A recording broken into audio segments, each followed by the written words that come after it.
ముఖ్యమంత్రి చంద్రబాబు నాయుడు అర్ధాంగి నారా భువనేశ్వరి ఆయన వ్యక్తిత్వంపై కీలక వ్యాఖ్యలు చేశారు. కుప్పంలోని అగస్త్య ఇంటర్నేషనల్ ఫౌండేషన్ స్కూల్ను స్థాపించి 25 సంవత్సరాలు పూర్తయిన సందర్భంగా జరిగిన సిల్వర్ జూబ్లీ వేడుకలకు ఆమె ముఖ్య అతిథిగా హాజరయ్యారు.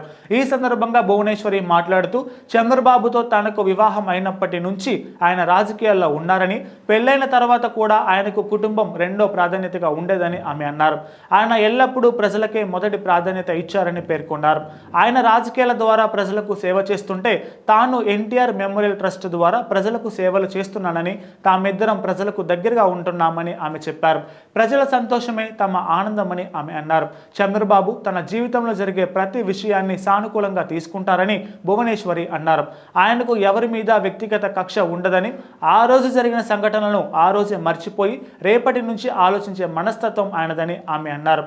జీవితంలో జరిగే ప్రతి విషయాన్ని ఆయన సానుకూలంగా తీసుకుంటారని చెప్పారు. ఆయన ఉదయాన్నే 4 గంటలకు నిద్రలేస్తారని, పనిలో పడితే తిండి నిద్ర గురించి మర్చిపోతారని, వేరే వారు గుర్తు చేస్తేనే ఆయనకు గుర్తు వస్తుందని భువనేశ్వరి తెలిపారు.